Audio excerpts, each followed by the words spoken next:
Well, as there's My apologies. no worries. We are going to get started here. And first off, welcome to this special edition of Law and Licensing. We have four agenda items here, and plus a public comment. I want to let the committee know the public comment is in reference to item number 3.1, the MOU. And so to keep that close to that item, we'll invite our public commenter to speak at that time. So if we can go ahead and just jump in and start with agenda item 2.1. This is R277-123, process for members of the public to report violations of statute and board rule. And Ben, are you going to tee us up, or is Debbie? Uh, I can tee it up, but I think we need Debbie. Is she here yet? She she says that she will be here in 3 minutes ago. She said 5 to 10 minutes she'll be here. Are we able to take the MOU item first? We could, if that's what you'd like to. Vanessa, is our public comment with us?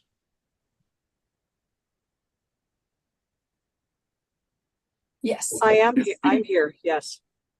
Okay. Well, if it's okay with the committee, and I'll look at my screen to see any red X's, but if it's okay with the committee, we will jump to agenda item 3.1 as Debbie Davis wraps things up. This is MOU between USBE and SCSB, and now we're looking for Scott Jones to tee us up. Is he here with us? He should be flipping over. Excuse me, Chair. Were we wanting to do public comment? Yes, we do. I just making sure that Scott was with us. You know what I mean? He will be. I think you can go. Okay. We'll have faith that he will join us He will. before public comment is over. So for public comment today, we have Cindy Phillips of the SCSB. And Cindy, if you can hear us, and hopefully we can hear you, we'll give you a few minutes to share your comments, and then we'll jump into the agenda item. Thank you, Chair Hymas. Can you hear me? Yes, we can. I apologize that I'm coming in on the move. I've been with a sweet mother-in-law taking care of her today, and this was the only way I could join. And so I appreciate your flexibility. I simply want to say that I bring the thanks of the State Charter School Board to this Law and Licensing Committee meeting.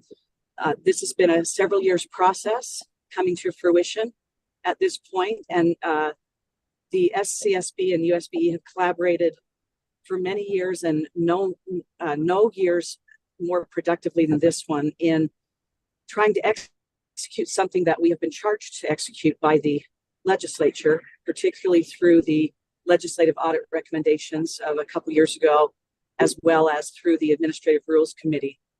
And the USBE and SCSB have felt very much under the a gun, if you will, on this one, under the scrutiny of the legislature. And it has not been an easy process, and but it's been a very collaborative, friendly, and productive process. And I simply want to say thank you. That's really the gist of my comments. Thank you so much to USB leadership and staff members for hanging in there with us and believing that it could be done and that it could actually make the collaboration between our two groups better for public school students. So thank you very much. Thank you, Cindy. With that, let's move on to Scott, if he is with us.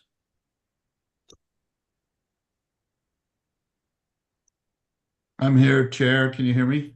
Yes. Okay. Sorry. Okay. I echo the sentiments of Vice Chair Phillips of the SCSB. I joined a little bit late, so I just caught the tail end of that. I think we're ready to go forward. I would advise the committee that, you know, MOUs are just what they are. They're memorandums of understanding. They can always be revised or clarified. You know, our understandings can be clarified, but for the most part, we are in a great position with understanding each other's roles, the responsibilities. It is what it is, you know, with the law, the code that changed, my staff will only monitor the, you know, approval of the budget, by the board, by the USBE. And then we'll periodically, just as we do all of the budget within Department 400, reconcile. I've got a great relationship with the director of the SCSB, so I'm sure I could call him and say, hey, what's this? Or, you know, those types of things. So I think we're in the, you know, as Vice Chair Phillips said, this has been years in the making, so we're in a good place right now to move forward. So, subject to any questions or concerns, sir, that concludes my input. Thanks, Scott. And committee, we've received some emails. This latest one, I don't remember when, 240, with kind of some. From Chair amendment. Moss, was that who it was from, Matt? This, Michelle sent it. But Yeah, I believe okay. it's the one that, let me re-pull up. I think it says, Moss Lear edits. Does that sound?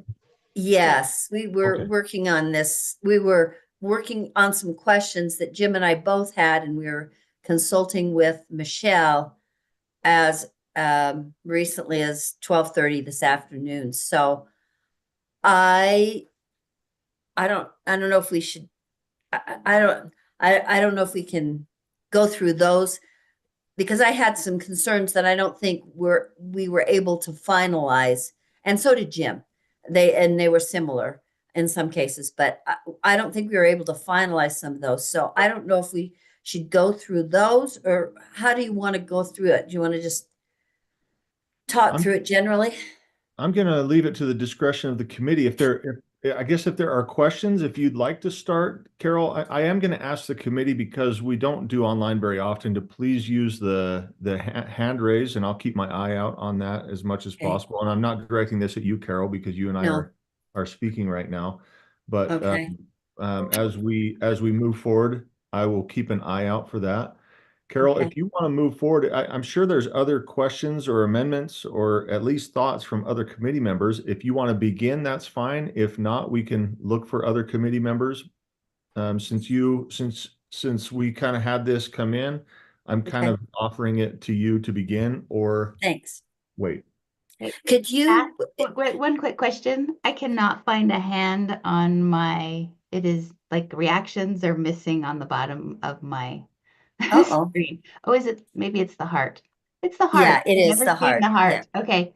We okay. did get, right before this meeting, we got draft 2 inserted on backup. And it's much Oh. easier to read than in the mail, because in the email, you don't show the strikeouts or the redlining. So if you want to work through it So from are we working from draft 2 now? Yes. Oh, Well, good. Oh, I good. mean, not necessarily. I mean, we could. That's the thing. If there's a draft 1 and a draft 2, there's nothing that dictates that we're on draft 2 unless the committee. I'd move that. I don't know if we need to have a motion, but I would move that we work from draft 2. I don't think you need to make a formal motion. If you'd like to start talking about draft 2, and we can go Okay. from there. And I don't have Jim's email in front of me, or Michelle's email in front of me. Maybe I should go to that. Hang on one second. This is getting really hard to get started, but I don't want to lose my other, I'll just try to go from this. One of the big concerns we had, and it is around, it goes at approximately, and I didn't have the line numbers on this one Hey, either. Carol, Yes, Michelle does have her hand up. If you want to let her speak and gather your bearings for a second. absolutely. She can go through it easier than I can. All I did was I took the amendments that Chair Moss put in the email and I inserted them in at these specific lines so that Ah, just go through this document and they are already inserted, so they're in context instead of oh, just a list of amendments. that is so helpful. Why don't we just let Ben or whoever's in charge then, if it's you, Matt, or somebody, just walk through the document and then I can explain if anybody has questions or even wants an explanation, the things that we were concerned about. And I know there were still a couple that are unresolved. So is that Well, okay? That's fine with me. I won't walk it through because I'm not driving here. So, but I would just let the committee, not let the committee know, but we're under the assumption that from draft one, these highlights are the only things that have been added. Is that a correct Yes. assumption, There, Michelle? it will show strikeout if it's a strikeout, and it will show underlined if it is added. So Okay. just the way that you normally do amendments, it shows it like that. Okay. So as you scroll through, those are the amendments that were suggested by Chair Moss and Member Lear. So if we start at the very top, I mean, we're starting where even introduction and definitions, which to me it seems like an oversight, right? We just forgot to put definitions on there. And then who can tell me about line 29 through 31? Who can tell a committee about lines 29 through 31? Michelle, why don't you just go ahead if you're okay? If that's okay, Chair. Please.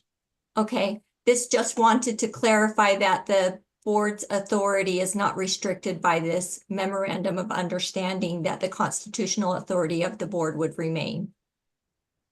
Okay. Let's keep going. And then committee members, I would ask that as you have questions on these, you're welcome to wait. You're welcome to do whatever you want, but feel free to jump in if you see something and say, hey, I had a thought on this as well, right? And any amendments. So Michelle, please continue. Okay, line 43 just emphasizes that it's under the sole authority of the charter school board to remove their staff director. So just an emphasis added there. And then Chair Moss suggested removing the word on line 46, the word other, to just read more clearly, charged to sections and divisions under the board. And then on lines 48 and 49, where the state charter school board has other facilities that they're staying in, to make it clear that that is at the sole expense of the state charter school board.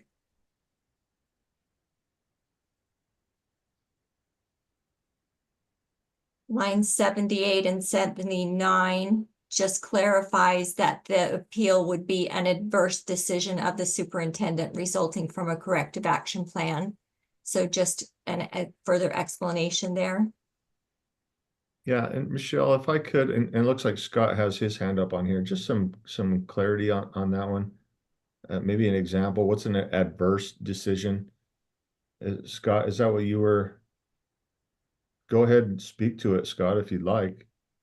Well, no, sir, I have the same question as you, Chair. What an adverse decision. So if the superintendent imposes a corrective action plan on a charter school, say, for example, that we'll withhold X amount of dollars until a certain time would that be who determines what an adverse decision is? Is that the SESB itself or? I don't have any clarity on that one. If there's something, Okay. Board Member Lear, if you have something that you could clarify that with. I I can interpret it just as I would read it and interpret it, but that was Jim's suggestion. But I would read that to say that this is something not toward a school probably, but toward the SCSB. If the SCSB, if the superintendent made a decision that affected or toward the SCSB that the SCSB did not like or disadvantaged the SCSB, then that could be, and a result of something the SCSB had done that initiated corrective action, then the SCSB could appeal that. and as described in R 277-555. And Does that make any sense? Chair, if I may. yeah, please. Well, so board member Lear, through you, Chair, I think is on it with it, but my interpretation of 555 is towards schools, not the SCSB. So I'm looking at 555 right now, and while I can see that there might be some implication or inference that the superintendent, because recall too, sir, that superintendent also means the superintendent's designees, which are myself, the policy director, or I'm sorry, the deputy of policy, and or the deputy of student achievement. The term superintendent does not just mean the superintendent. It implies any action I would take in my role, or who, take names out of it, whatever role or responsibility, or whoever's in this particular position. If I issue a letter to a charter school saying, hey, we're going to put you on this corrective action plan, or say it comes from a program manager, that's in relation to 555, 113, and 123. But I need to interrupt you. What 555 is corrective action against authorizers. I not know. against charter schools. It's against authorizers. True. Yes, true. But then the schools themselves are the ones that do it. So if they authorize a particular school and we take action against them, then are you saying that okay, that's just it then, right? So this doesn't apply then if we send a letter to the school that they authorize or authorized. Say, Right. for instance, that we're saying that it only relates to the applications or the documents or the forms in there. Okay, I can see that then. Okay, got it. Would it add clarity then to say specifically the authorizer in lines 78 through 80, or is it pretty clear and I'm just missing something? Is it pretty clear that it's adverse decision of the superintendent resulting from a corrective action plan imposed by the board or superintendent to the authorizer, or is that already embedded in this as described in Rule 555? I think it's clear. I think it's clear. I think Okay. it's Yeah. kind of typical legal language. Any adverse decision can be appealed. Okay. And then the process is outlined in 555. Okay. Well, let's keep going then. If that, I appreciate the clarity on that. And Scott, your hand is still up, but if you have other comments, then there it goes. Okay, let's keep going then. Well, sir, just real quick. I mean, I don't know where we would ever see an instance or a case where the superintendent or their designee would take action or put a authorizer on a corrective action plan, right? I can tell you that in the rule under subsection 2, there are a list of 3 different ways that or instances where a corrective action plan could be put in place against an authorizer. So there are those 3 in the rule. Okay, all right. Okay, so we haven't seen it, but it is possible and we are prepared if it does happen. Right. It's 1A, B, and C are the 3 things that an authorizer could do that would result in a corrective action plan against them. Okay, so fails to develop and implement a process meeting minimum standards for charter school oversight monitoring as described in Rule 553. Okay. So what my point is that never has the superintendent gone to the authorizer and said, hey, you're failing to monitor the schools. What happens is the schools get directly referred to us for us to go to them and do that under 553. So, I mean, I get it, but I don't get it in the sense that you're saying that fails to develop and implement a process meeting minimum standards for charter school oversight monitoring. I could find 1,000 different ways that that's not being met right now. Minimum standards are not being met, right? So we don't do that, but I mean, Chair, I get it. I get what they're saying is that, if I issued or Sid issued a letter to the SESB saying, hey, you're failing to develop and implement processes to meet minimum standards for charter school oversight monitoring. as described in 553, that they could appeal that if the superintendent's put right. But if that's just the case, or the scope of this and that addition to it, I see where you're coming from, but that's just not the reality of what we're dealing with here. So, thank you. And could I suggest, I'm sorry, I'm not raising my hand. Let me do that. Just a sec. Well, we hear you now. Go ahead. I'm sorry. My screen's all changed, so I'm kind of looking for my hand. I was gonna say, Scott, I think you can maybe hold that thought and think about it, and if it's not reality, then we should probably change either this language or the language in 555. But it makes sense to me that if, for instance, the SCSB says, you know what, we're not going to hold charter schools anymore to the Open and Public Meetings Act because transparency is just not important to us. Then that's at that point, outrageous example, but at that point, the superintendent says, whoa, you can't do that. And the SCSB says, well, the state board doesn't take it very seriously. And so then the superintendent proceeds, then the SCSB could and imposes some kind of corrective action in SCSB, then the SCSB could then appeal that decision by the discipline that the superintendent imposed. Chair, if I may. Yes. Ma'am, that's a board member. That's a perfect example. I mean, right now we have all sorts of violations documented by audits and all things of Open and Public Meetings Act, not just by charter schools, but by districts as well. So yeah, okay, yeah. I mean, I'll think about it. I just wanted to make sure that the chances of anyone in these positions putting an authorizer on corrective action is pretty much zero, right?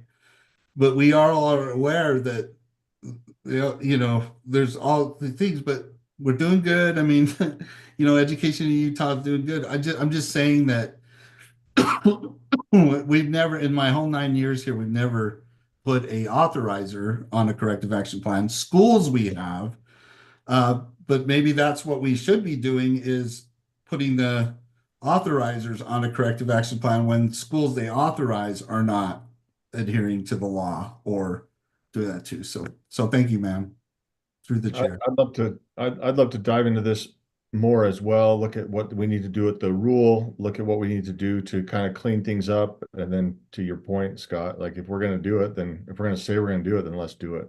Vice Chair Carey. Hey, thank you, Chair. Hey, Scott, I have a question. R277555-3, if I understand it correctly, and Michelle, you as well, it already authorizes an authorizer may file an appeal to the board of any adverse decision of the superintendent resulting from a corrective action plan or penalty. So we're giving, should this proposal pass, the right of SCSB to do what authorizers are already permitted to do? I can answer that. Thanks, Michelle. The SCSB representatives felt that there were certain things in statute and rule that needed to be repeated in the MOU just to emphasize the relationship between the two parties. So yes, there are things in this MOU that are word for word what the statute says or word for word what the rule says. So just to make sure that I'm understanding, this provision changes nothing. Correct. They already have this right under R277-555-3. And it was my understanding that under the rules of statutory writing, we avoid redundancy where possible. Yes, And that's now why it's not a rule, it's an MOU instead. It was originally written as a rule, and Deputy Stallings had some very strong concerns about repeating something that was in statute or rule in another rule. And so that's why the decision was made to make this an MOU rather than a rule. Okay. Thank you. Thank you, Michelle. Thank you, Scott. Thank you, Chair. Yeah, and I'm not looking to die on this hill. It's just a quick question. If it's already in law, it's an MOU, I'm fine unless somebody wants to throw a motion together real quick, but Member Wood. Well, as I read this, it seemed like almost every line is just reiterating what is already in rule or statute. Is there anything new to this that this lays out that's different from what current state law and code and rule already dictate? There are a few things that discuss the relationship between the two and the responsibilities of each party, yes. Okay, Yeah, but thank you. to Leanne's point, there's nothing in here that would go against what is already in Utah law or code or board rule, right? An MOU doesn't give any freedoms to violate any of those. Is that correct, Michelle? That's correct, sir. Okay, Member Lear. Let's hit that unmute. It's unmuted. Yeah, we can hear you. Can you hear me now? Okay. You'll note that this is under the section that says, if you want to go back to the heading, it says, I can't remember exactly the language, but something like pointing out the provisions in law that It's affect. restated provisions of Utah Yeah, code. which is why, like, as Leanne points out, these are restated provisions from Utah code. I think we're used to reading these like we read rules and MOU instead. So I think that's why there's more repetition. Well, let's go ahead and keep moving. If we need to come back, if somebody wants to bring that back, we can. But I've gained my clarity for my questions. So thank you. This is deleted, the evaluation of instructional personnel, because it doesn't apply to charter schools. This is just a different phrasing of, instead of special groups, it's groups protected by law.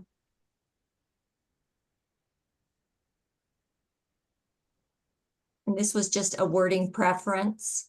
Instead of the superintendent shall work collaboratively with the SCSB, it's working collaboratively so that it's matched the beginning of each of the nouns, or I mean, each of the verb beginnings of the section.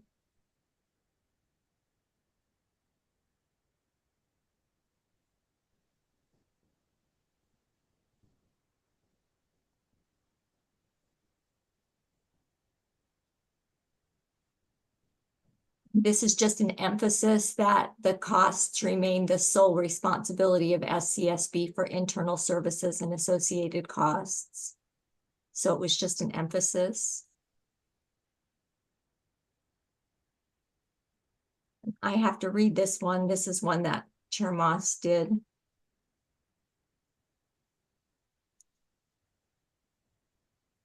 Just emphasizing the role of USBE being able to take corrective action as authorized by code and rule where it's necessary.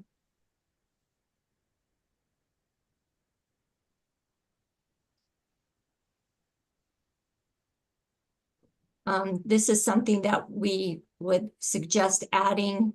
The SCSB has autonomy to work with the Division of Human Resources Management in human resource related matters, but we never discussed and would like to suggest that you put in that SCSB bears the sole legal and financial responsibility for any employment related actions that happen, since they're making the decisions on their own of hiring, firing, compensation, job descriptions, that if there's any legal that comes out of it, legal suits that come out of it, that they bear the financial responsibility for those actions since they're responsible for those actions.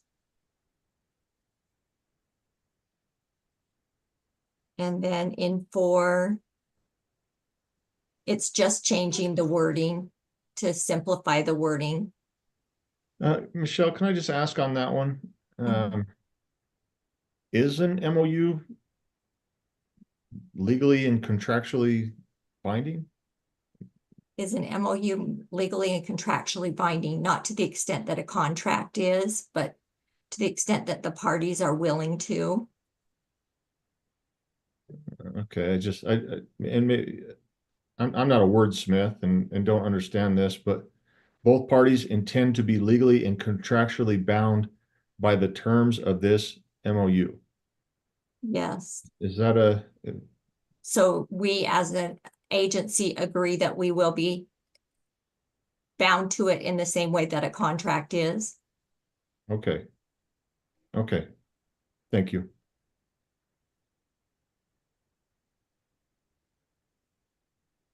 And that's it. Okay. Michelle, thank you for walking us through that. Committee, if you are willing to work under draft 2, I am. If there's any opposition, please make it known now. Otherwise, we'll go with questions and amendments off of draft 2. I've got Michelle, and then we'll jump to Member Lear. Okay, there's one other issue that came up just today in discussing with risk management. The State Charter School Board has been covered under USBE's risk management policy.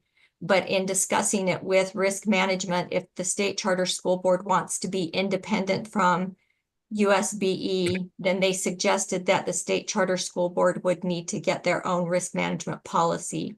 And so I'm wondering if there is someone who would make a motion to add a sentence in there to that effect, that the SCSB would need to obtain their own risk management policy to cover them for liability losses. Can we just put a pin in that? I've got 3 hands up right now. I don't know if any are for that, and there might be questions regarding that. Is that okay, Michelle? Absolutely. Thank you. All right, we're gonna go in this order. I've got Vice Chair Carey, and then Member Wood, then Member Hart. Thanks, Chair. Whoever's steering, if you could just go, let's start at the top, line 30, number 30.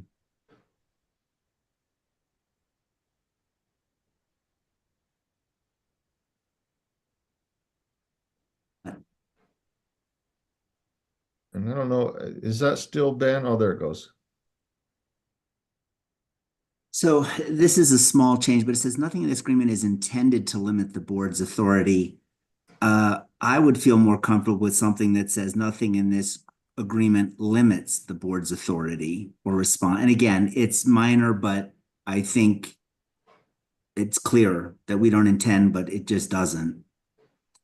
Can I just interrupt, Joe? Any opposition to that? Just speak up if there is, and then we'll do it formally if there is. If not, we'll move forward.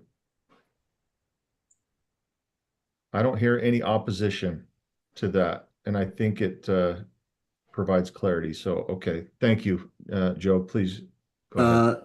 Line 43. I think it was 43.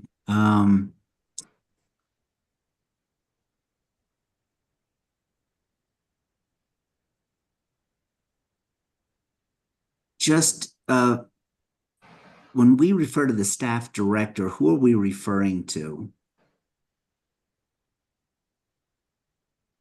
And Michelle, I don't know if these questions are going, you're like the unofficial expert on this, unless you want to direct it to somebody else. We're happy to ask, but I don't know who's going to answer these questions either. I'm happy to help. The staff director at the present time is Paul Kramer. It's a position that they have identified under statute that they are able to hire a staff director. So it is a specific position that's been created. Paul, I know you're on this Zoom. I apologize. I never knew that was your title. So, but just 2 questions about this, and they may be esoteric. Does USBE nominate any individuals to serve on the SCSB? It's my understanding we do. Carol, I think, is nodding in the affirmative. So the reason I'm asking is if we nominate, does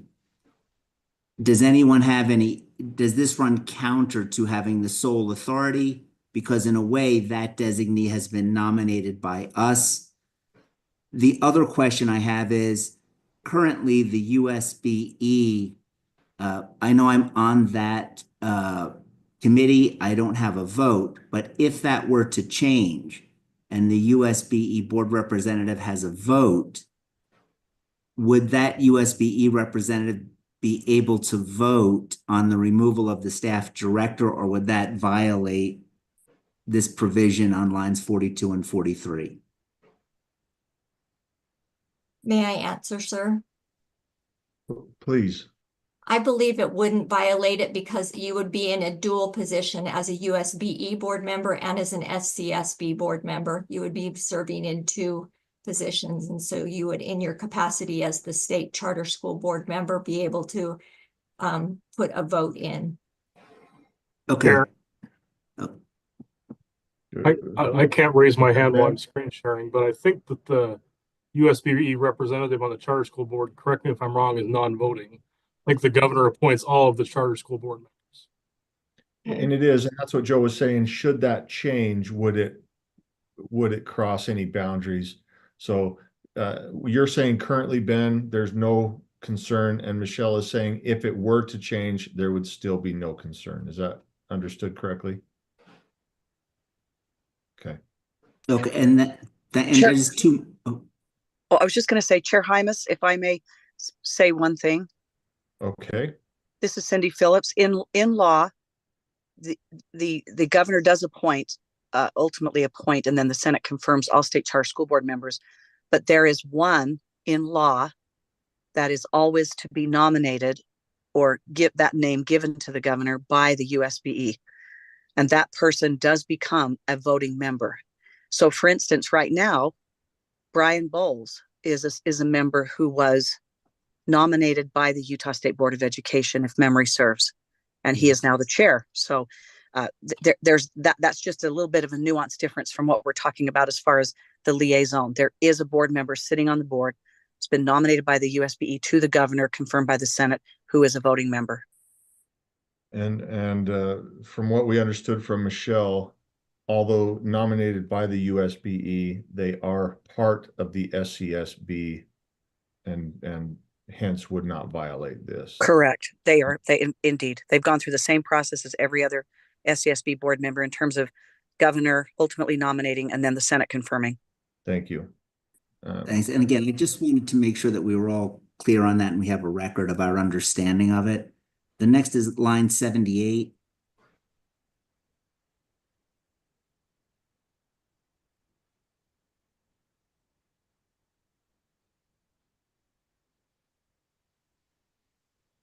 To be clear, just because it's my understanding the intent of lines 78 through 80 are to mirror or reflect the provisions of R27555. This appeal would be made to the board, the USBE. Is that correct?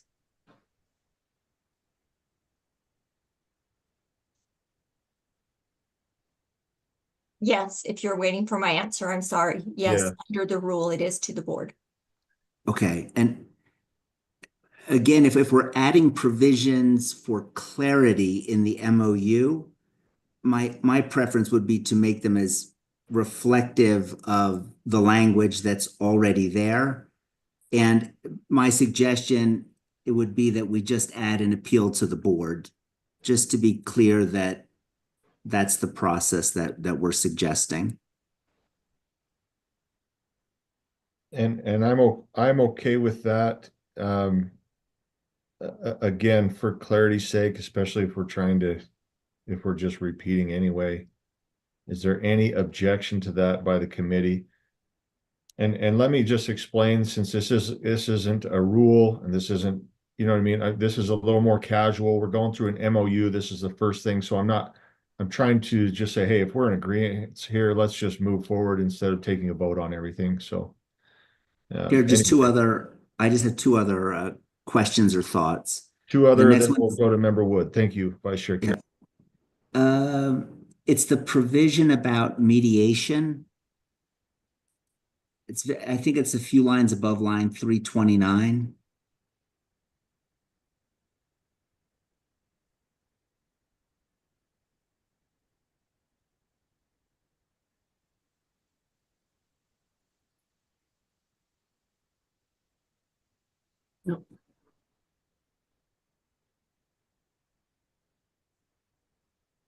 Where dispute, this is 311, where dispute arises on an issue of the scope of this MOU, the parties agree to submit the matter to mediation. Each party will select 3 members to represent each board. Selected by respective board leadership, the parties will jointly select a mediator.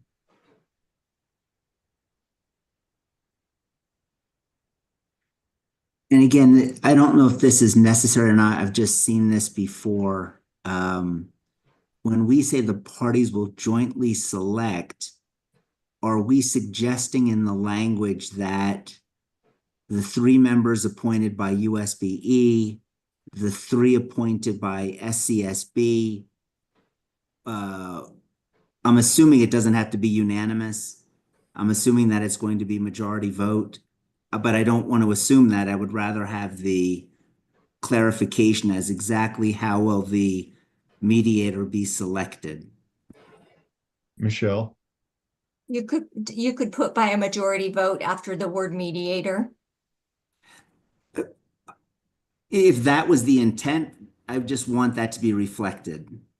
There was no discussion about that, so with putting that clarity in is always good. And then if there's no objection, Chair, I would just take AAG Buse's recommendation that we add that by majority vote. Any objection there? Okay, let's continue on. My Member- last one, thank you. My Okay, last you one have is, more? Okay. yeah, 329.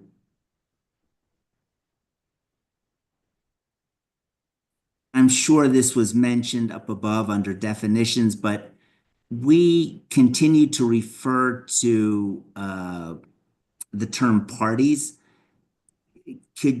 How are they defined in the document? I don't know that we defined them at the top.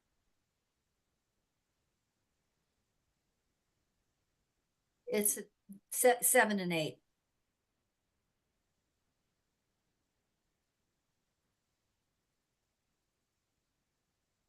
So the parties would be the Utah State Board of Education and the State Charter School Board. And If if you- that's the case, then I would like to see, the typical standard line. I understand this is an MOU, it's not a contract, but I would like to see some definition of the parties being USBE and SCSB. I could suggest some language for you up on that top paragraph that we were looking at before. Is that okay, Joe, to have it at the top, or are you Oh, yeah. are you suggesting it's Yeah. in?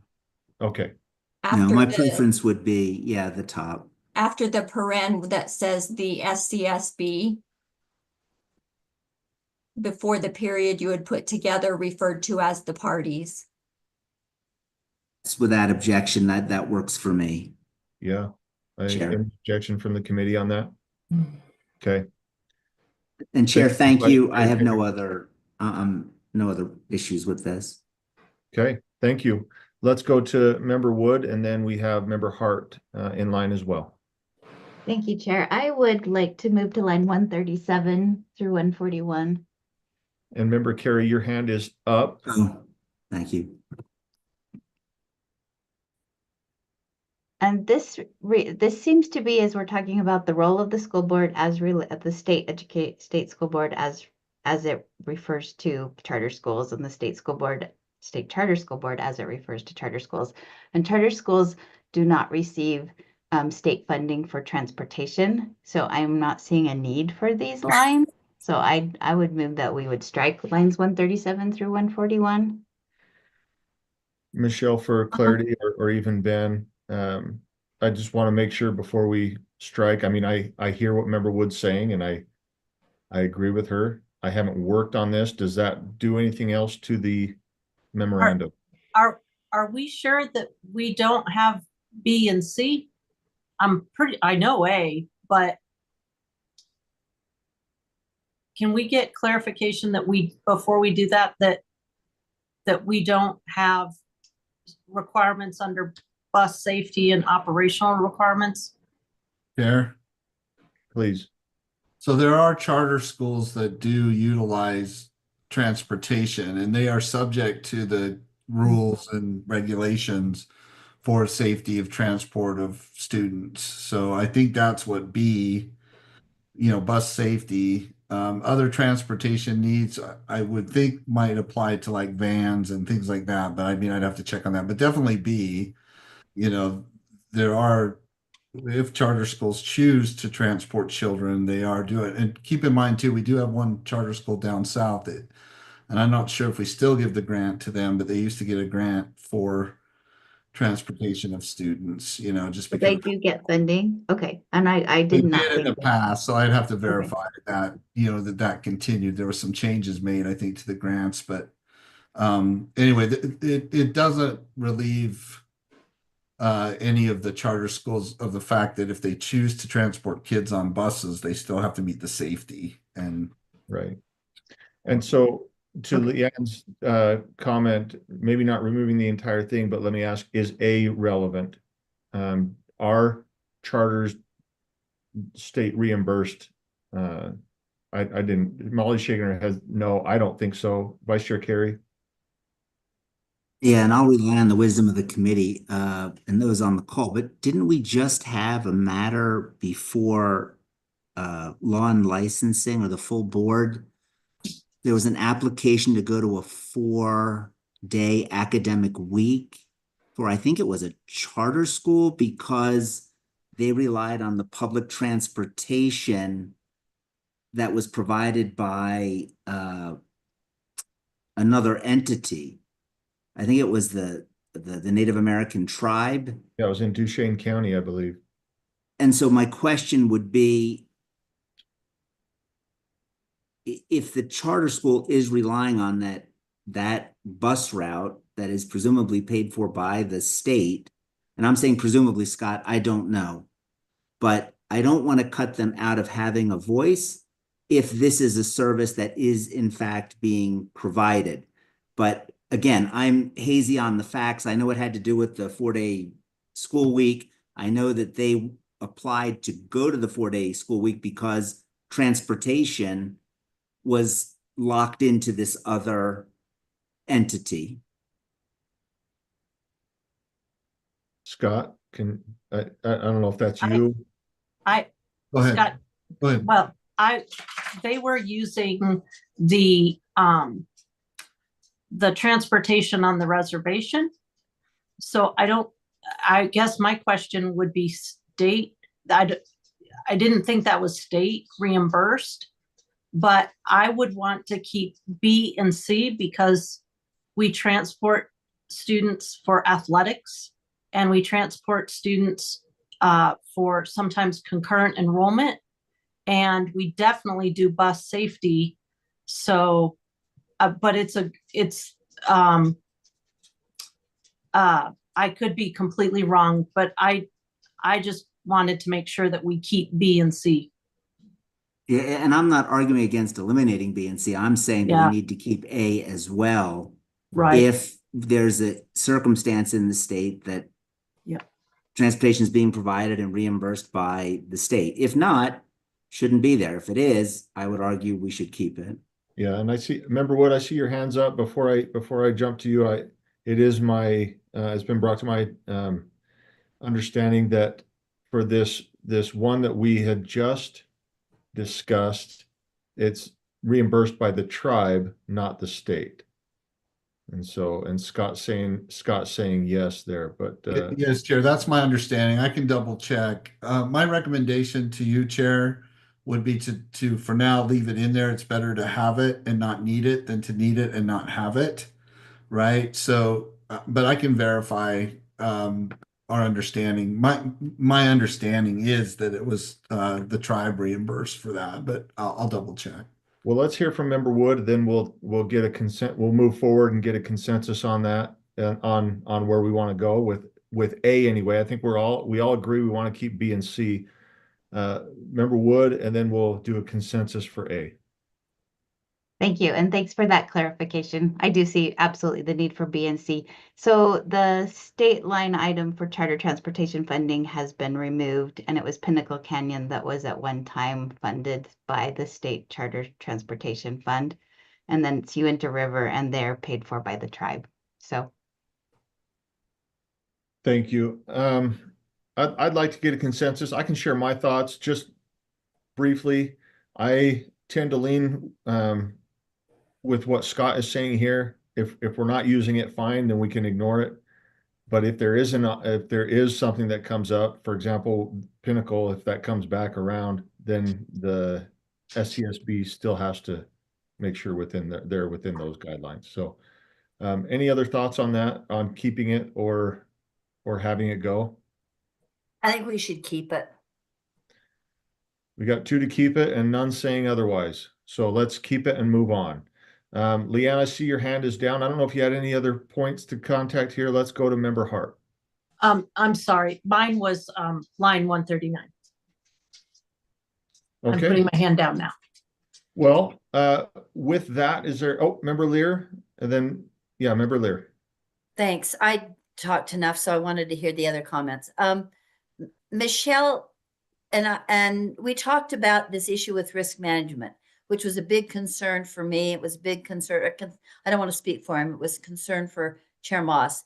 I just wanted to clarify with AAG Buse that she got the information she needed from risk, because that was part of our problem. We hadn't been able to contact the decision makers at risk management. And I want to make sure that risk management has been involved enough in this discussion.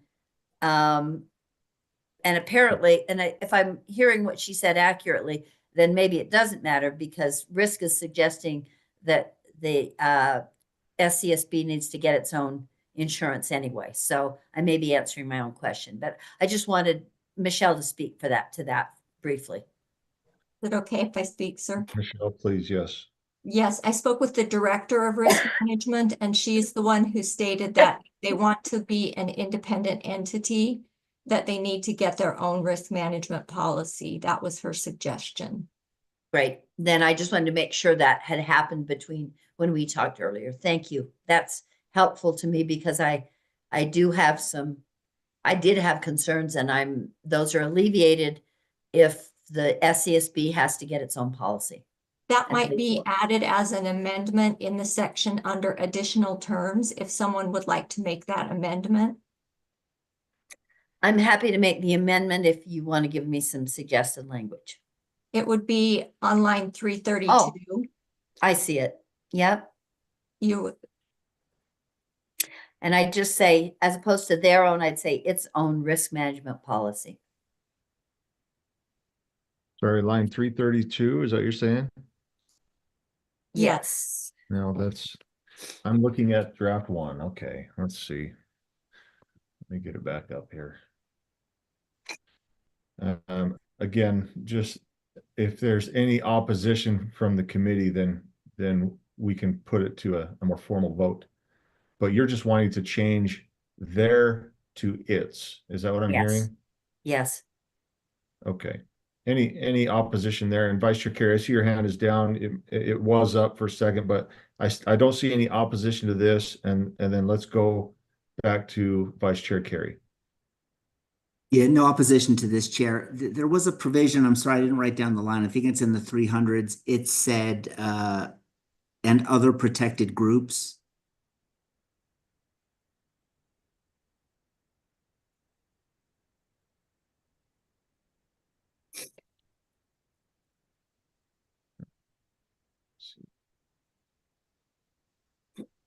$135. Oh, wow. I thought it was okay. Thank you.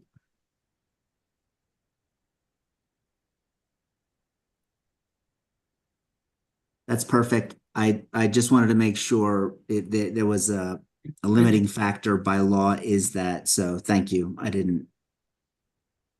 you, Okay. Chair. Yeah, thank you. Committee, I feel like we're in a good space here. We're very close to moving on, if not there already. We've made some amendments throughout that have had no opposition. I would love to move on to the next agenda item. If we could get some final motion put together. Here we go. Do I have a volunteer? then allow me to do it. I don't see any hands, so allow me to do it. I move that the committee approve the MOU draft 2 as amended between USBE and SCSB and forward to the board for approval. Now, we have a voting system. Do we all remember how to vote here? With the green check Yep. or the red X. So committee members, please vote. And I see that that is unanimous. Thank you, committee. Thank you, staff. And thank you, members of the SCSB. Let's go back to agenda item 2.1, R277-123, process for members of the public to report violations of statute and board rule. And I know we were waiting for Debbie, and Debbie is hopefully with us now. And so Ben, I don't know if you're teeing that up or Debbie is, but I'm going to turn it over to staff to get us ready here. I will just highlight that the draft we're working off today, Chair, is draft 4. That's in Civic Clerk.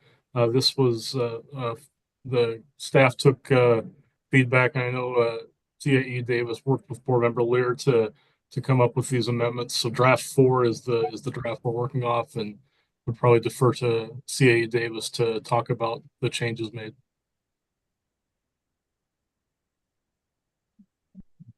Hi, Chair. Can everybody hear me? I'm from afar a little bit today. Okay, you can hear me. We're good. Thank you, and I apologize for the delay. So this draft, we started with draft 3, which seemed to be the direction the committee wanted to go in November when we met. And then I met with Member Lear, who had some suggested edits. So we took some considerable time and discussed different things and kind of with draft 4, sorry about that.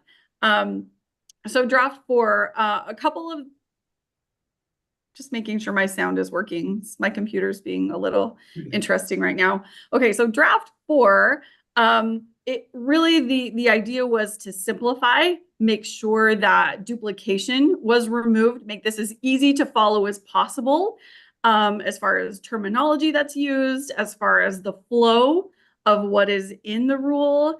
In moving to simplification, I did have a concern that there could be potential for misinterpretation, and wanting to mitigate that risk. We talked about a potential training for LEA governing boards and administration, just so that everyone will be really clear, kind of, hey, this is what this rule means, and this is how the process works.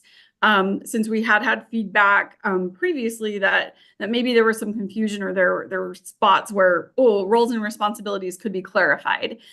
So we'd shared that kind of throughout this process of looking at 123. So again, those are some of the bigger changes, but I think really we're moving to coalescing around like, okay, what should this rule look like, and really trying to balance for LEAs, but also parents. And then again, the recognition that this rule isn't just for alleged violations that might be about LEAs, right? The public education system is very broad. And so we need language to incorporate that as well. And maybe I'll make 2 other points. So previously there was concern about, we have a term alleged violation, which is in Utah code, and says, hey, the board needs to have a method for individuals to report alleged violations. But we'd also have this other term, other concerns. And so the way we tried to handle that in this draft 4 is to really specify that for concerns coming in, it really is for alleged violations. That's what we're looking for. But in recognizing that we receive more than alleged violations, and we want to make sure a process is clear about how we'll handle those. So in referrals or responding to other concerns, we have kind of the combined definition with hotline complaint that picks up both of those. So that was one item. And then another item where there was some discussion earlier this month at the meeting was about, well, when we refer to an LEA, where does that go? Who does that go to? And we kind of determined, and Ben, I'm sorry, I don't have it right in front of me, but that line that says, we will send it to 2 members of LEA leadership And leadership could be members of the governing board, or it could be the LEA administration so kind of what we're already doing would be incorporated there, but it would limit it kind of at that level, though we did add one line because we'd had feedback from LEAs that if they designate someone, could we send it also to that designated individual? So we included that provision as well. And we felt like if we say LEA leadership, just in case a superintendent is implicated, we could send it to the board. But generally, we'd want to be able to send things to the superintendent as well. We've heard feedback that they appreciate that. And so we wanted to make sure that we'd be able to send or refer a concern whichever direction it needs to go. So those are some of the changes to draft 4. And I see Member Lear has her hand up, so I'll leave it at that, Chair, and I'm happy to answer questions. I see your hand, Member Lear. I put my hand up here as well, just because I wanted to make sure I got in here. And I want to just kind of share my thoughts and put a potential motion forward here. One, with all due respect of staff time and energy that has gone into this now draft 4, and we could probably even be comfortable saying draft 24 for all the revisions that have been done with this. I continue to see concerns on multiple sides of this, right? Not just from staff and US and board members, but also stakeholders outside as well. I'm of the mind to go back to where we were and say we're not ready yet. Still use 123 because I know the original we wanted to separate, right? We wanted to get audit in a rule, or maybe I'm getting confused with something else. We needed to move audit over and get it into 113 so that our fiscal and auditing policies were in one area and then complaints were in another area. Anyway, that's kind of where I am at this point, and I don't know what that motion looks like.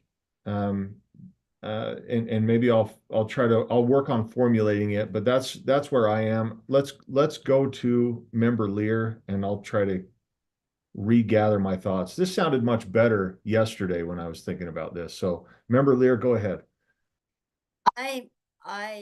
I want to say I'm not wedded to this particular draft. I had just felt strongly when I read the very first draft, I don't know, months ago, lifetimes ago, that it shouldn't be so complicated, that in the spirit of local control, that the board needed to, I'd heard I heard many things from the field, but 2 specific things. Speaking for an LEA's process should be the LEA's process. And we shouldn't be so prescriptive about 5 days and yay, verily, yay, and all that kind of stuff. And rather just say, have a process that addresses this. That was a main concern of mine. The second concern was that I also heard from the field, especially a couple of small charters, that don't make us create a hotline. And Debbie was clear and pretty persistent about saying it's not really that hard. You don't have to have a separate employee. It could be A, B, and C. But still, I talked several times to several small charters who said, this is one more thing that we can't handle. So those 2 things were very important to me. Letting an LEA have its own process and letting an LEA choose to use the state hotline as opposed to develop its own and staff its own. And those 2 are in this. And I like that. I talked, interestingly, I work periodically with the group of attorneys who represent about 15 different school districts. And after the first earlier version of 123, I had several calls. I had a letter. I think you saw a letter also that they said, we don't like this. It is an unfunded mandate. It is unnecessarily prescriptive. They were concerned about the phrase other concerns when the statutes are clear about an alleged violation of law or rule. And so 15 attorneys representing about that many LEAs were very opposed to the earlier drafts. Just this afternoon, that group met just coincidentally and said, we like this much better. I know they don't drive the ship of the USBE, but they said, we like this much better. This is something we can do. Their remaining concern was in that appeal section, Debbie, and I haven't even talked to Debbie about this, where there's a risk assessment that follows that allows IAD to decide if an appeal if an additional investigation or resubmission should go forward. I didn't say that perfectly, but that their concern was not so much that it shouldn't happen, but that they would have preferred to understand risk assessment better, and maybe even including a definition. But also the point was that I heard from this group this afternoon was, we think it is so much better. We would not hold it up because of that. That would just be something that would be helpful clarification for them. So those are my comments. You can do, other people can, Matt, you can rethink this or revise it, and I'll certainly listen and be open to those changes. But I do feel really strongly that I do not want to burden LEAs further than this rule goes right now. Thank you, Carol. I'm going to put my motion on the floor.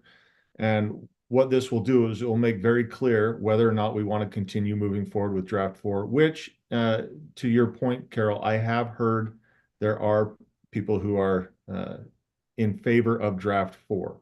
But here's my motion for the committee, and then we can move from there. And if there's questions, my motion is simply, I move to table R277123. And so that's the motion before the committee. Let's open it up for discussion. And if it passes, we move on. If it fails, then let's continue discussing draft 4 and get to work some more. So Member Wood. So back in the day, a month ago, I liked draft 3. So I'm very grateful for draft 4. I think that it takes into consideration the concerns that Carol had. It brings to light the ability for the training. I love that new aspect, because I think a lot of times we get people in trouble just because they didn't know. We do. I mean, when you have 100 new bills and 60 new rules and this every year, not every LEA is sitting there, with bated breath. They really would like to focus on their children, the students, and not so much about having to always deal with what we do here or what the legislator does on the Hill. So I love the training aspect.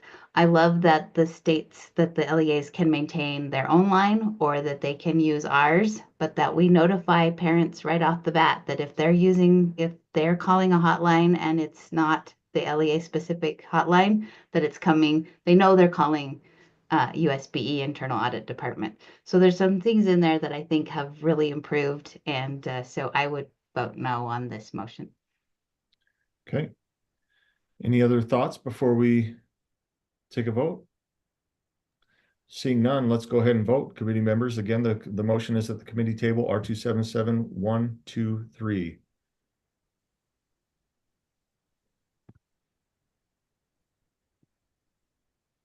I have that motion fails 3-2 with member Carey and myself voting in favor. So with that, let's continue the discussion revolved around draft 4. And so any motions or amendments, member Hart? So I do think that we need to remember the original purpose, which was to take the hotline stuff out of 113 and put it in 123 where it belongs. Now the whole issue of the local hotline, of course, I think the locals need to have a hotline. I think it's absurd that an LEA or a school, I don't care their size, doesn't have a way for parents to directly contact somebody with a concern. And I don't want to hear not one more time from any LEA that gets contacted about a concern and that USBE is, quote, getting in their business. Don't want to hear it because they don't want a hotline and parents don't know how to get an answer. And so they call USBE because they don't know what else to do. I just don't want to hear it. So I guess I personally would like to make the motion that we forward draft 4, that the committee approve 123 process for members of the public to report violations of statute and board rule, draft 4 on first reading, and forward to the board for approval on second and final reading. And I'd like to say something more to that. Go ahead and speak to that. I think this is a lovely compromise. I think it's cleaned up. I think it moves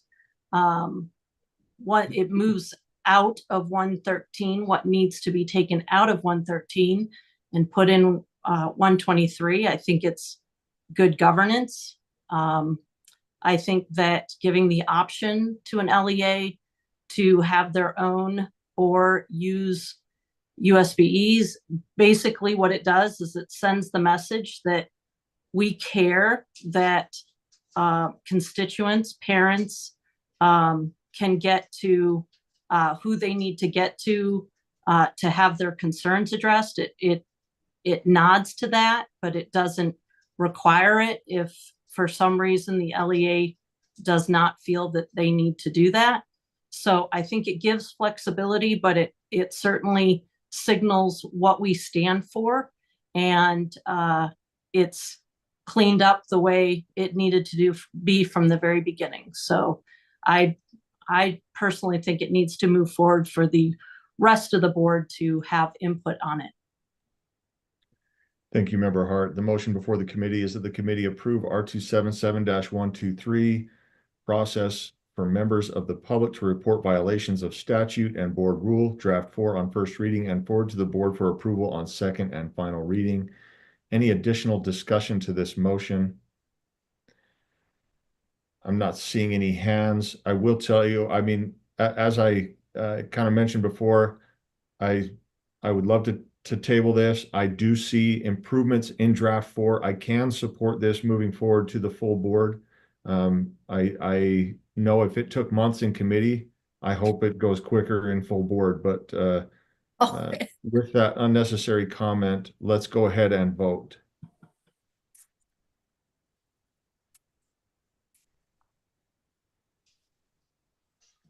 I'm seeing 4 yeses and 1 no from Vice Chair Carey, so that passes.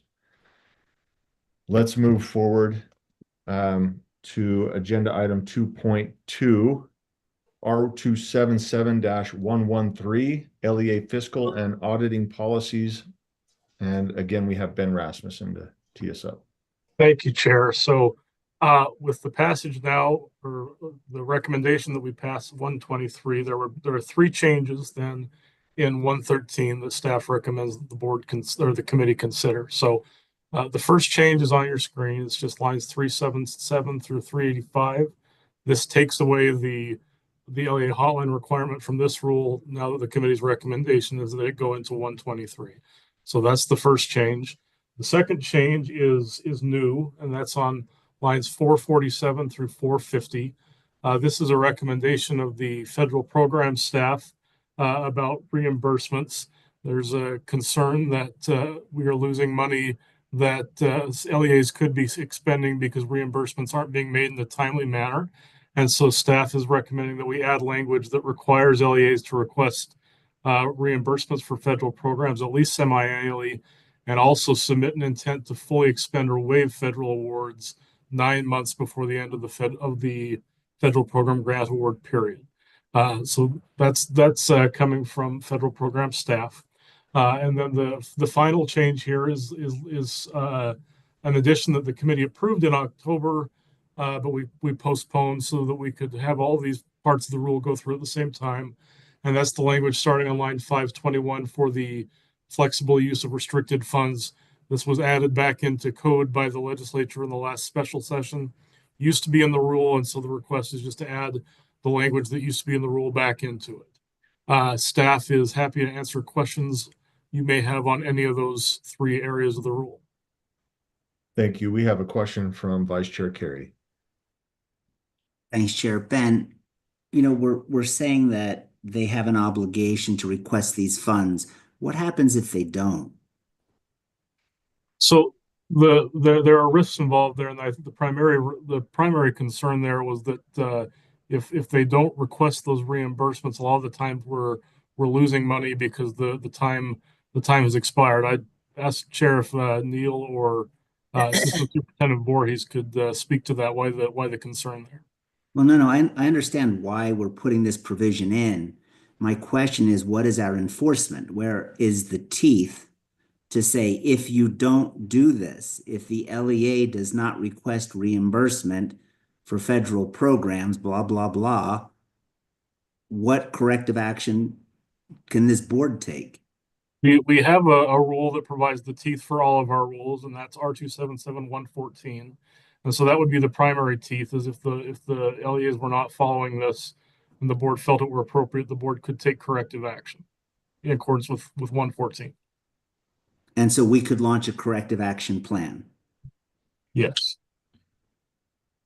Would it make sense to put in some teeth for this particular provision in addition to that? I would probably defer to staff to see if they think we need additional teeth specific to this rule. How many times have we, I guess before LEAs didn't have to request the reimbursement? Not if they don't want if they don't plan to take it, no. Okay. Thank you. Yeah, thank you. Vice Chair Carey, any other questions from the committee? Sorry, yeah, I get it. Member there, go ahead. There we go. Yep. Phew. And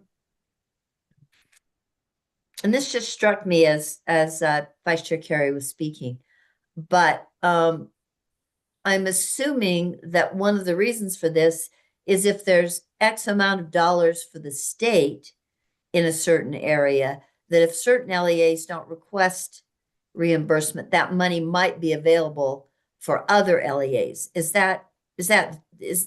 all of a sudden the purpose of this struck me, and I'm sorry I'm slow, but is that right, Ben? Yes. And so we would otherwise lose money. The state would lose money that other LEAs could use if certain LEAs don't care or need the money.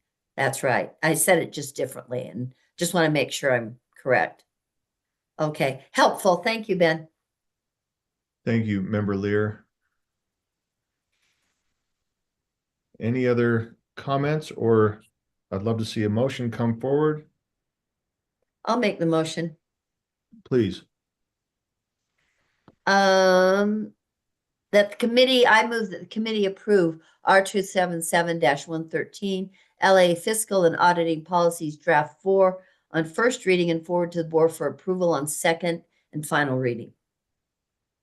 Thank you. The motion before the committee is that the committee approve R277-113 LEA Fiscal and Auditing Policies Draft 4 on first reading and forward to the board for approval on second and final reading. Seeing no hands for discussion, committee members, please vote. That appears to be unanimous. Thank you. Let's move on to our final agenda item for the evening, which is 4.1, use of discretionary funds. And we have, I have Deborah Jacobson with her name on here first. Is that who's doing this, or Scott? I can take it, Chair. Okay. I would put Deborah first because she's, way smarter than me and knows stuff in and out, but she can jump in if I get it wrong. So basically, an action item. We're recommending two motions. The first to, and just as the background's in there, but just real quickly, if the board committee members will recall, the board supported our working with the University of Florida for a grant to help pay for what amounts to an unfunded mandate in the safety aspects of providing with the parental portal, a dashboard for parents to access. That grant did not go through, or it wasn't awarded. So we are in the situation where we can need to move forward.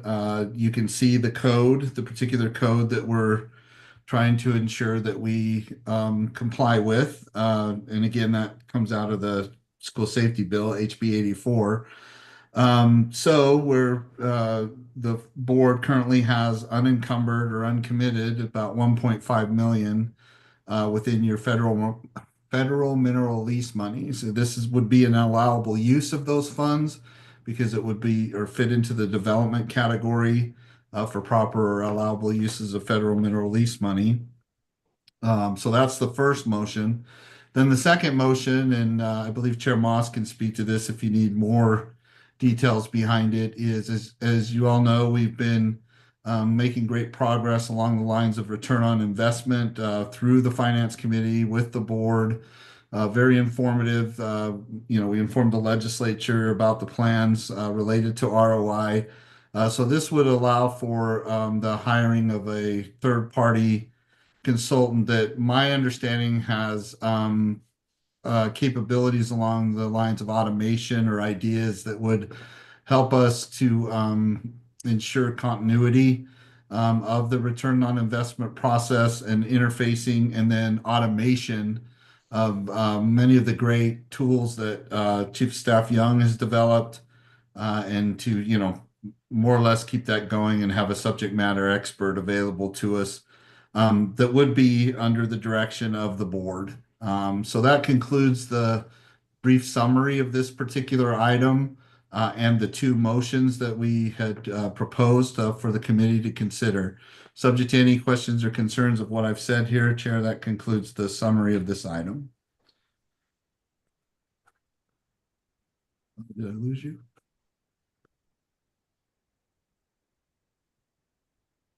Oh. Matt? Is, Okay, can you hear me, Vice Chair Carey? Yeah. Yes. Okay, sir. So did I lose Matt? Or I'm sorry, Chair Thomas? It shows that he's here, but he's yeah, not. he looks frozen. Okay. Hold on. So everybody heard what I said, though. Yes, right? everybody heard what you said. Okay.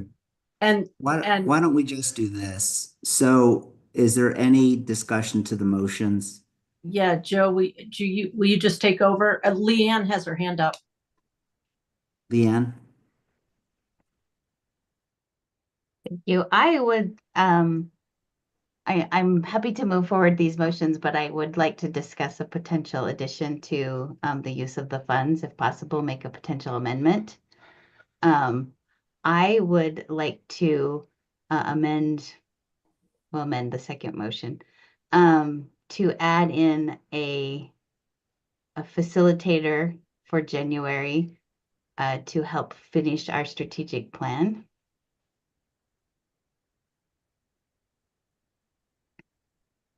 And having done the research on what it took the state USDB to work on theirs, they had some different bids come in, and it was anywhere between 10 to 40,000. So it's not. But having gone through that strategic plan process with them, I see the benefit of a third party coming in who's not emotionally attached to the decision and helps work through the process in a much more efficient way. And it actually made strategic planning exciting. We spent 6 hours in the last 2 days doing this, and I think it could really benefit our board to have someone coming in to do that. And I'd like to see that happen in January with the new board. Okay, so first off, I apologize.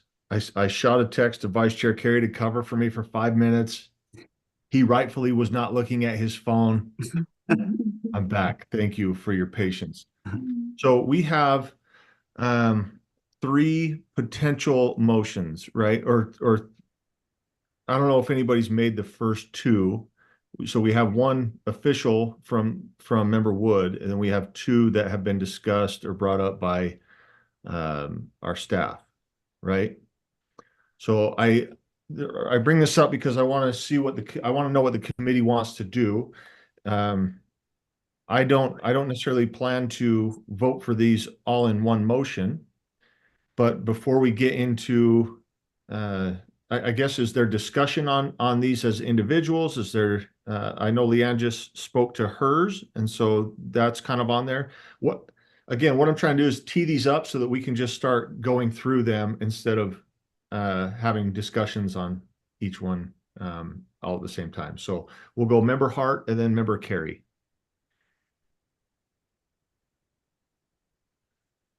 Oh, Molly, hit that mute button. Sorry. Oh, now there we go.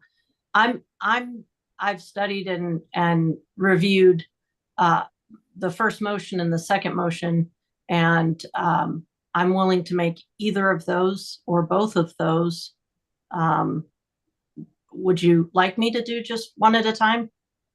Let's hear from Vice Chair Carey, and then we'll kind of talk about these, have discussion, and then we'll start making motions and start voting. How's that? Oh, okay. So do you want me to speak to number 3 then, or do you want to pick off number 1 and 2 first? Well, let me ask Vice Chair Carey, is your question on 1 or 2, or is it on 3?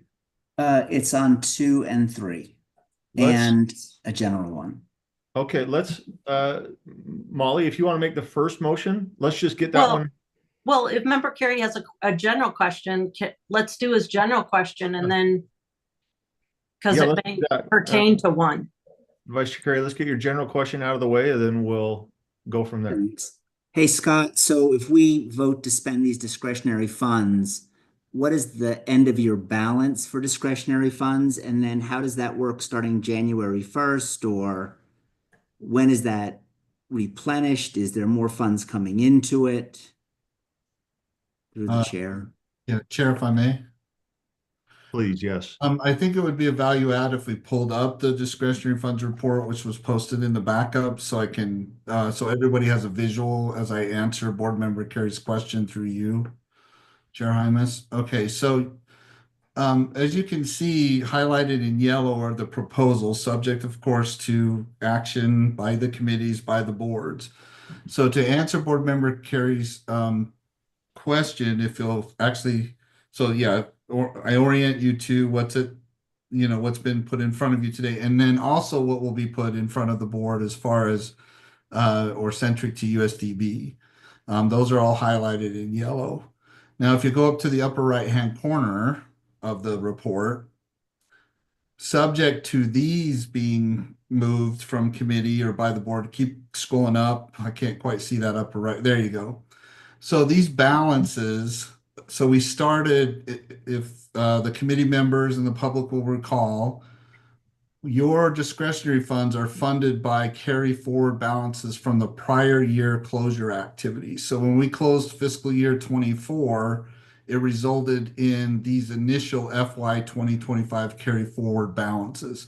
So as we closed 24 and moved into 25, this is where we landed in state funds, general funds, FML is federal mineral lease, land exchange, the tax delay, and then the total. So since then, with all of the actions you've taken, when we, reported to you the remaining balances for your use, you approved like the contingency funds and all down in the main body of this report. So subject to the yellow highlighted areas, if all of those go through, then these will be your remaining balances in each one of the funds. Your state funds would be at 34, your your general funds at 700, which we're not proposing any use of those, 44 for FML, and land exchange at 88. So just real quickly, What then happens is that when we close FY25, it's the carry forward balances that, to board member Carey's question, will boost these back up, right? As a result of fiscal year 25 year end closure. So that'll be roughly, summer, fall next year, where we'll be able to plus these back up. Does that answer board member Carey's questions? It Chair? does, Chair. Can I ask a follow-up? Yeah, please. So Scott, that was perfect. Thank you. My question is, so the 167 balance that will, assuming these proposals pass, that will be our discretionary fund balance from, let's just say, the 31st of December through the fall sometime? Correct. Yeah, until we close FY25, and then we do it now to, if I may, through you, Chair, to board member Carey. Board member Wood has made that third motion where she's estimating, I think at the high end would be $40,000. So then I would also recommend that come out of the FML for the development part of that. So, but board members Carey is correct. Yeah, that the 167 would be what we have minus any other future things. And that would be 127, assuming that board member Wood's proposal is 40,000. So my question is, in your experience, is that discretionary balance sufficient to cover historical unexpected expenditures? Does that make sense? Like, you have the experience of looking back and saying, this is typically what happens. Is 127 enough for those unexpected possibilities between January and October? Yes. Chair Hymas, through Yeah. you to board member Carey, if whoever's driving will scroll to the right, you can see that the board has already set aside, so I can only see half of the thing, but if you look in the other edge, you already had set aside contingency money for contingency, legal contingency. So those combined, if anything comes up, any emergencies or anything like that, with the remaining balance, my answer is yes. I'm confident that by way of the fact that you've already set aside contingency funds in the past, and then this remaining balance, that we'd be in good shape for any unforeseen circumstances, especially since you have that 450 already set aside from the, months back. So Thank you, Deputy Jones. Thank you, Chair. And that's my general question. I do have those two specific motion related questions, but that was my general one. Thank you, Vice Chair Carey. Molly, why don't you go ahead and get this first motion teed up?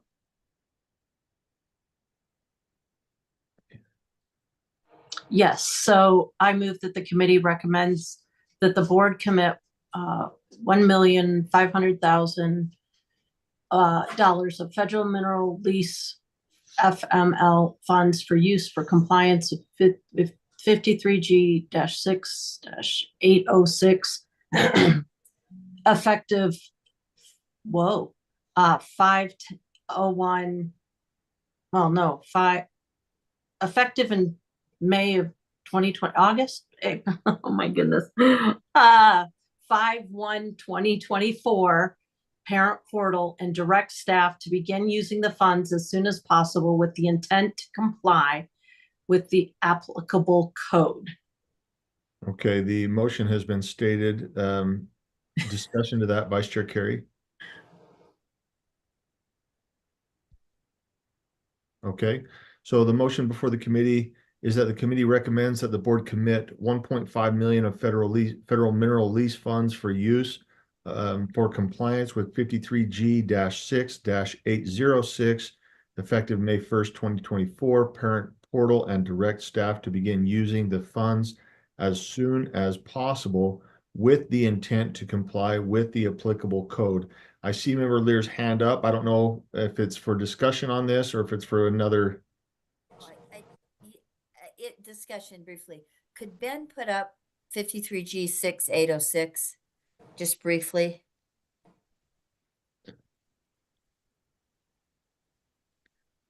This is for the dashboard. Is that correct? I could be. Yeah, in That's what.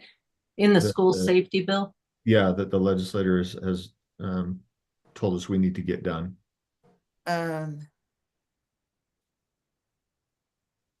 So is there a piece of this that's urgent? I mean, supposed to be completed, like 18,000 other things we're supposed to be doing? Or is there a piece of this, or is it all of it? Member Hart, I don't know if you have an answer or a question. Yeah, this same question was asked, and I want to clarify, I have the right answer too. You can see on the screen that the effective date was 5/1/2024. There's no indication that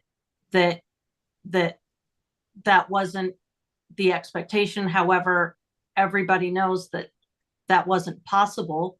But I do feel like going into the legislative session, I think this shows good faith effort in trying to meet the requirements, and it puts us in a better position as we try to work through the school safety requirements. So while the only date that we have is the effective date that has passed, I think the expectation is that we don't sit on it. So I just feel like doing this before the legislative session starts is the way to make the right signal to legislature that we're moving forward with the requirements. Member Lear, does that with your question? Yes, and I didn't spend as much time on this as the other things on the agenda. I would just say in response to that, I hear Member Hart, and I think she's right, but I'm also sort of troubled that we're using we're using our discretionary funds for items that are unfunded mandates. And I look at this just quickly, and I think we don't even have consistent data on some of these pieces of information from LEA. So I'm concerned that this is an impossible hurdle that we're throwing good money at, but I'll vote for it. Thanks. Thank you. With those comments, we have a motion on the floor here that reads, the committee recommends that the board commit 1.5 million of federal mineral lease funds for use for compliance with 53G-6-806 effective May 1st, 2024, parent portal and direct staff to begin using the funds as soon as possible with the intent to comply with the applicable code. Members, please vote.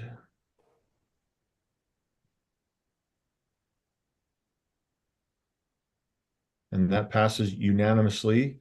I'm going to now jump to Vice Chair Carey, who had some questions or amendments for the second motion.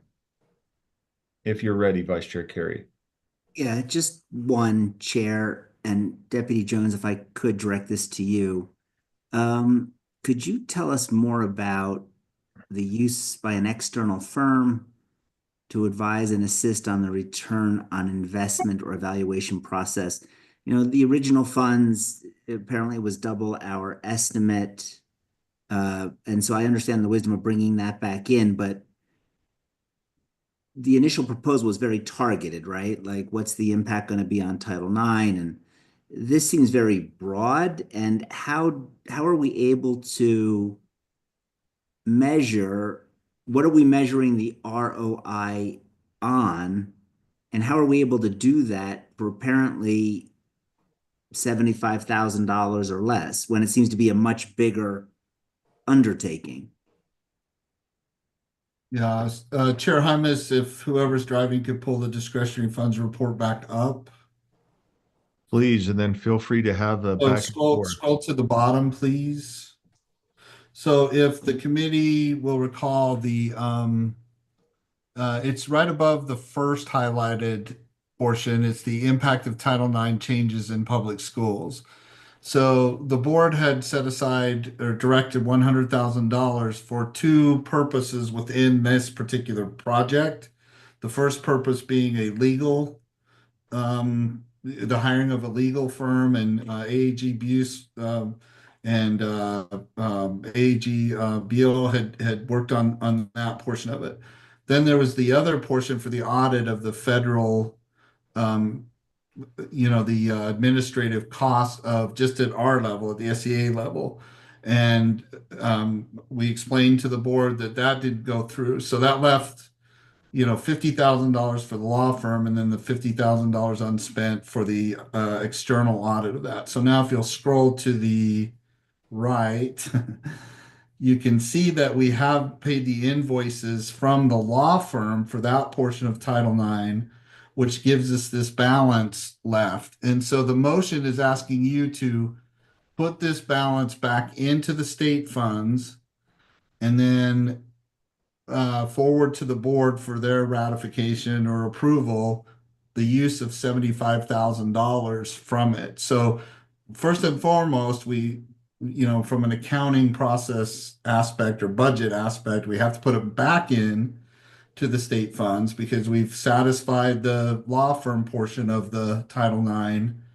And then, we didn't spend money because we couldn't get an external auditing firm that could do that particular piece. So we put the money back in the state funds, and now the motion is to use $75,000 out of that. So to the other part of Board Member Carey's question, if he's available, I defer to Chair Moss to explain more about the third party and the use of the $75,000 towards the ROI investment. Is he available, sir? Well, let me ask Vice Chair Carey if does that answer your question, or would you like to I see it? have a question about what Scott just answered, but I understand we want to put that on the record. But my question is more along the lines of, if we couldn't find an auditor or an accounting agency for $75,000 or $100,000 to evaluate one aspect of ROI, how are we going to find someone to evaluate ROI on what appears to be a much larger scale? Like, what are we measuring the ROI of, I guess, is my first question. And then two, how are we going to find an accounting agency willing to do it when we couldn't find one that would do it for that cost on a much smaller scale? Does that make sense? It does. Okay. It does. So, Chair Hymas, my understanding, and subject to Chair Moss elaborating on it further, is that there's an identified, it's what amounts to a sole source. Now, we will follow all the procedures, all the procurement procedures, but there's already a firm that has stepped up to do what Chair Moss can explain better than I can, the intent behind the $75,000, and hopefully answer Board Member Carey's question. Is he available? I just don't see Jim in the participants. He is not in the participants, but I have a little bit more information on that. There's some folks out of BYU that were consulted, and they advised that this is doable. You can do a single program for about $5 to $10 grand, and then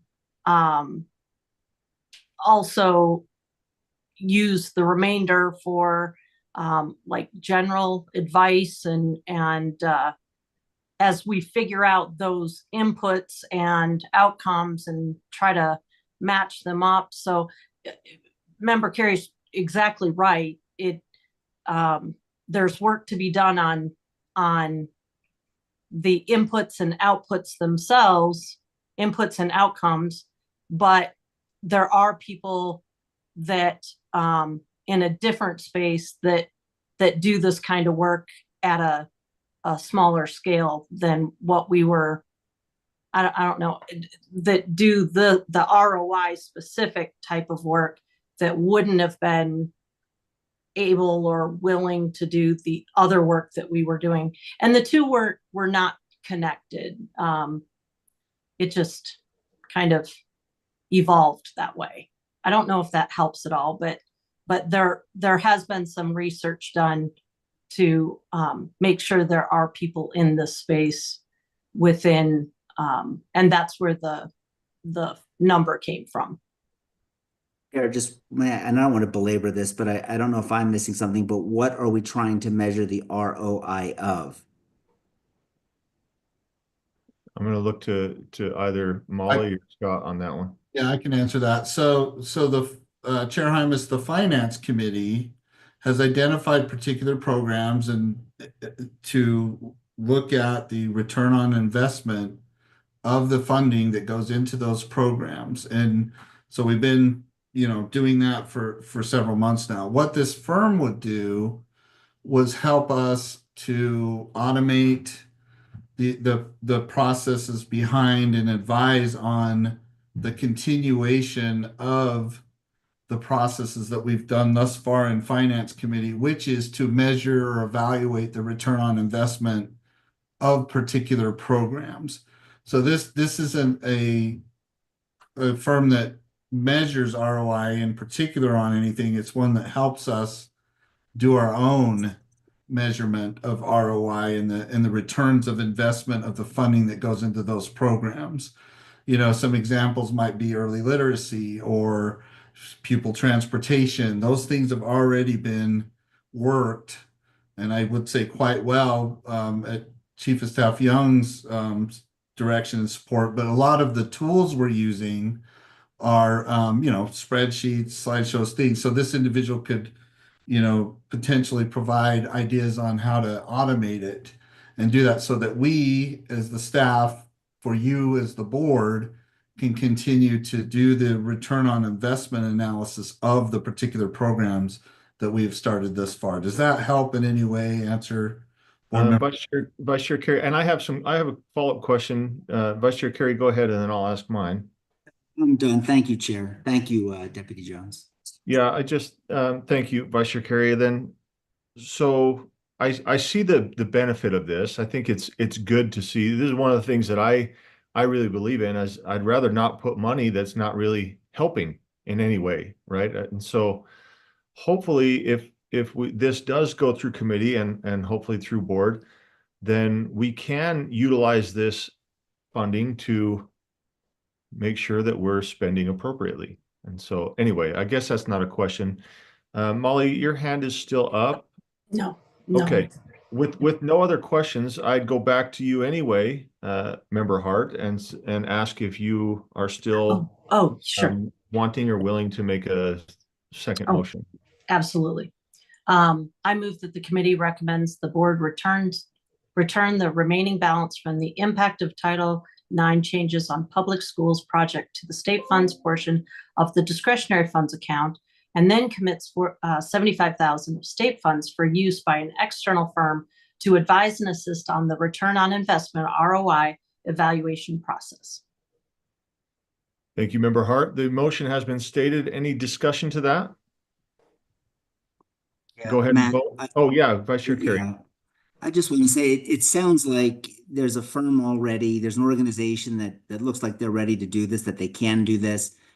I'm going to vote to advance it, but I think that we hold this to the same standard we would anybody else. And I hope that Chair Moss or whoever else comes prepared to discuss and maybe supply us with, if it's not in backup, information about that external firm, what makes them unique, why they can do this, because I would just want to hold them to the same standard we would any other group that we're going to give $75,000 to, potentially.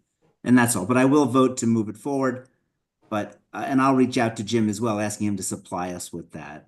Thank you, Chair. Thanks, Vice Chair Carey. I think that's completely reasonable. Member Wood.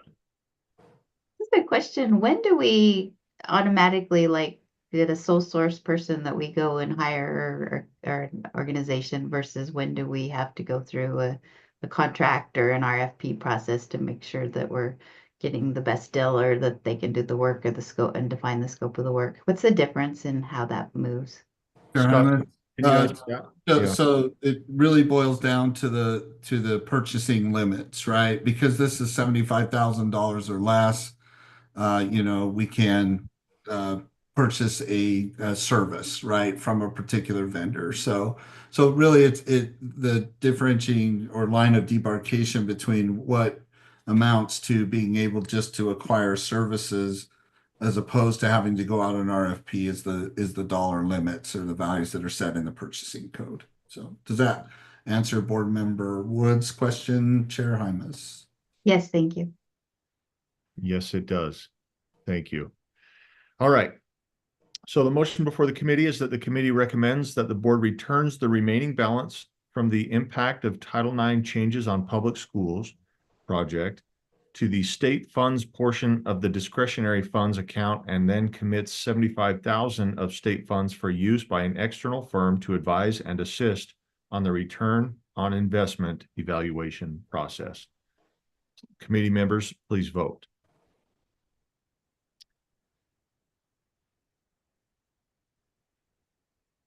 And that is unanimous.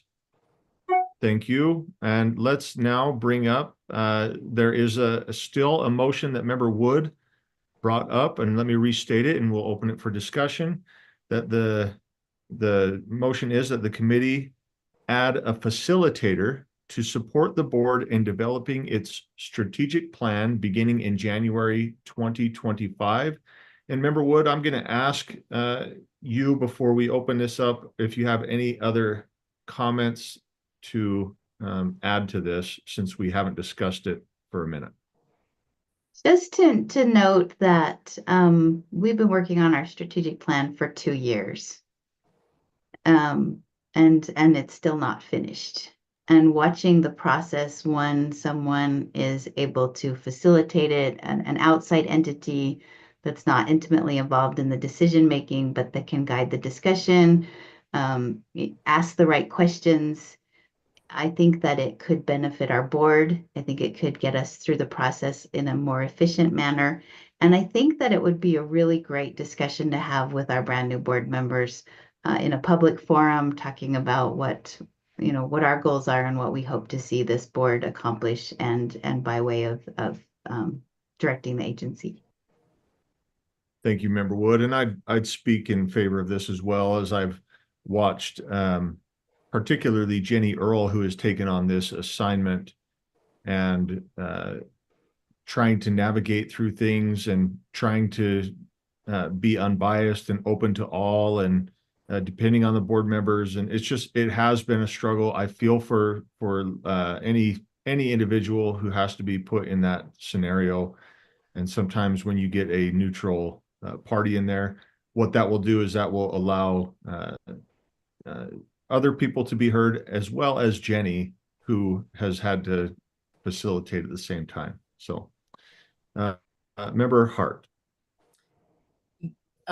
Yeah, the thing that concerns me is the time. And I'm not opposed to facilitating. I think it does speed up a lot of processes. I'm just wondering if we're locked into that January. We've got several board members worried about how we're spending our time and not having enough time to have study sessions and things. And I think that's partially because we've spent so much time on the strategic plan, which in some ways means we need to speed it up and get it done. But it also means that starting this in January is right there next to the legislative session. I guess all that to say, my question is this something that you're envisioning, that anyone's envisioning, that would happen outside of regular board meetings? Or is this part of board meetings? Or are none of those, are we not to that level of detail yet? Just wondering, and because the balances and where they're at, I'm just was wondering if there are more details. And I'm guessing that's to the maker of the motion, Member Wood. Sorry. Yeah, I do not have timing. I would have to also, I mean, that would be up to leadership, right? They determine when we set the agenda, they determine how we move forward on things. I think it would be a magnificent way to start off a board discussion with brand new board members. I can't help to think that if we had had some of these discussions 2 years ago, maybe we would all be more directed to a single point of goals that we're where we want to go with this board. So yeah, I like January just because of that. Let's get on the same page. Let's work together.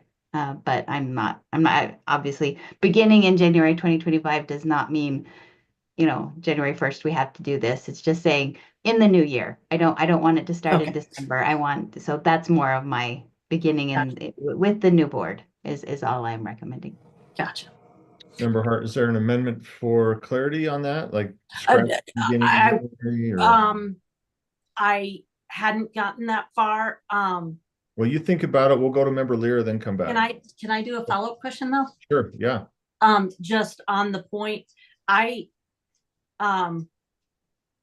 maybe this is an offline question, but if we do commence this kind of work at the same time we're doing regular board meetings with the new board and legislative, can we also maybe put Deputy Jones on alert to figure out if we have the money to pay for special meetings, additional meetings to do this work? I'm just really worried about taking the board meeting time that we have already, that we have a known issue that we're trying to get more the work session type conversation fitting into. And now we add this. I'm wanting to also know if we need to do some sort of adjusting for compensating board members for their time. Does that make sense? Chair Hymas? Yes. Yeah, I am so alerted, so. Okay, thank you. And we'll pursue that. It would help though if we could get maybe an estimate, just through you, Chair, how many meetings, just so Deborah and I can work on, an approximation of where the funds would come from and. I'm putting the cart before the horse. Yeah, no problem. Thank you. Thank you, Chair. Let me ask, I see Member Lear's hand up just briefly. Is this something, I see that it's 4:59. Is this something, I don't think this is time sensitive. Do we want to spend time on this? Just something to think about. If we need to make adjustments, then perhaps it comes to our December, or we put on another calendar agenda. Let's go to Member Lear and then we'll jump to Member Wood. These discussions confuse me, but so did the mission and vision statements confuse me. Discussions confuse me sometimes, and it shouldn't. But I understood the mission and vision was like 6 months overdue.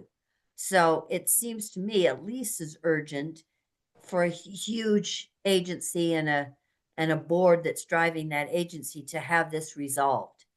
And I think that's something that probably our funding organization expects of us. So, and I don't think it has gone well previously. No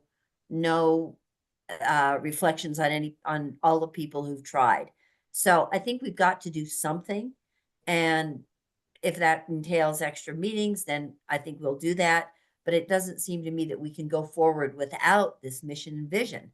So somehow we've got to do it. Inconvenient, yes. Going into it with trepidation, yes. But I think this is a good beginning, and starting tomorrow would be the best idea. And thank you, Leanne, for bringing the motion. Thank you. Member Wood. Just to clarify why I put it on this agenda, I mean, knowing this was a special meeting, was that it is on our Friday agenda again for December.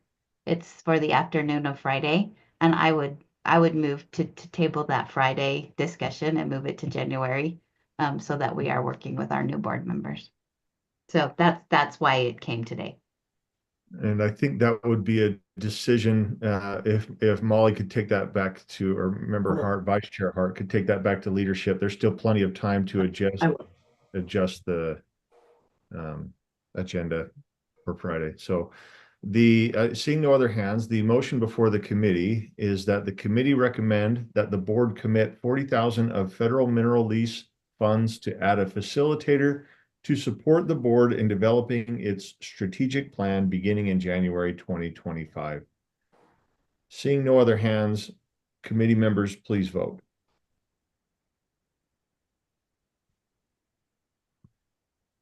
Waiting for one more. Sorry, Yeah. Yeah, I can't, there we go. Okay, there we go. That passes unanimously. Committee members, staff, thank you so much. We have completed the agenda. We are adjourned. Or do I need to make a motion? Motion to No, you're adjourn. good. So moved. Thanks. Okay, good. Thank you. Thank you, Chair. Thank you. Thank you.